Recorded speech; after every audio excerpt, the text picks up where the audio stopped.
يا ترى خزنتوا البصل ولا لسه؟ البصل بدأ يشد وبدأ يغلى. لو لسه ما خزنتيش قومي هاتيلك شوية وما تكسليش وخزنيهم، لأن البصل على آخر السنة بيوصل ل3 أضعاف سعره دلوقتي. وطبعا كلنا ملاحظين إن البصل بدأ يشد. يلا حبايبي نسمي الله ونصلي على الرسول عليه أفضل الصلاة والسلام. ولو انت أول مرة بتشوفي صفحتي اعملي متابعة علشان يوصلك إشعارات بكل الفيديوهات اللي أنا بنزلها أول بأول. وتعالى أقولك بقى على أسرار الفلاحين لتخزين البصل اللي محدش هيقولك عليها. جبتلكم بقى سر من المهندس الزراعي، هي معلقة واحدة بس هتحطيها على البصل هيحفظه لمدة 10 سنين قدام. اما بقى بالنسبة لسكان القاهرة والمدن جبتلكم الحل هخليكي تخزني البصل في اي مكان انت عايزاه ومش هيجراله اي حاجة. اول حاجة علشان نخزن بصل ويعيش معانا فترة طويلة لازم نختار النوع البصلة اللي هي بتاعت التخزين. طب ايه مواصفات بصلة التخزين يا رشا؟ مواصفات بصلة التخزين: اول حاجة بتكون صايمة. يعني ايه صايمة؟ يعني الفلاح ما بيسقهاش كتير في الارض. طب وده هنعرفه ازاي يا رشا؟ هقول لكم ازاي. ان انت بتجيبي البصلة كده تمسكيها في ايدك، البصلة بتكون تقيلة، لو اتكيتي عليها بتلاقيها ناشفة.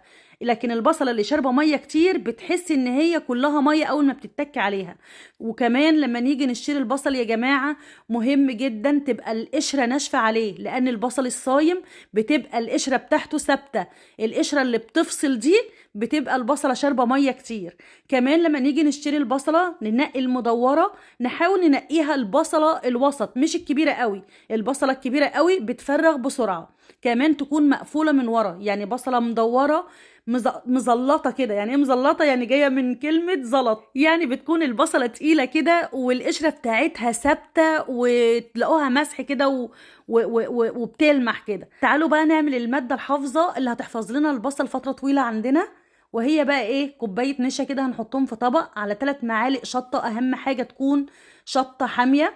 وهنحط نص معلقة من ورق اللورا المطحون، هنقلبهم كويس وهنحطهم على البصل. تقدروا تعملوا البصل في الشكارة المخرمة دي. وطبعا هنشيل الشراشيب اللي هي اللي بتبقى في راس البصلة دي، بنقصها بالمقص او بالولاعة، بتحرقيها بالولاعة. انا بفضل المقص. في ناس كتير اللي هم التجار بيعملوها بالولاعة علشان ما تزرحش اخر السنة.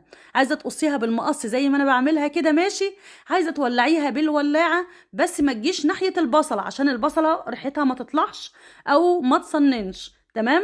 يعني الشراشيب بس كده بتعمليها بالولاعة علشان توقفي النمو بتاعها، يعني لان الجذور دي بتزرع اخر السنة، فاحنا مش عايزين الجذور على اخر السنة تزرع. تمام؟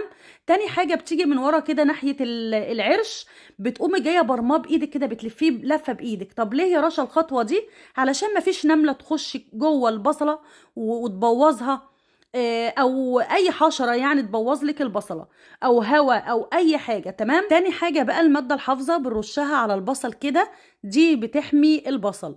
النشا بيشد الرطوبه، والحاجات اللي احنا حطيناها بتمنع وجود الحشرات ناحيه البصل، فده بيحافظ لي على البصل. بين كل طبقه كده او رصه بنحط شويه من الماده الحافظه دي لحد ما بنكمل السبت بتاعنا، والسبت يكون مخرم كده او شكارة مخرمة زي ما انتوا شايفين كده علشان يبقى فيه تهوية. تاني حاجة هتتحط في مكان ما يكونش فيه شمس حامية قوي او يجي عليه مية. جربوا الطريقة دي هتعيش معاكم سنين كتير قوي.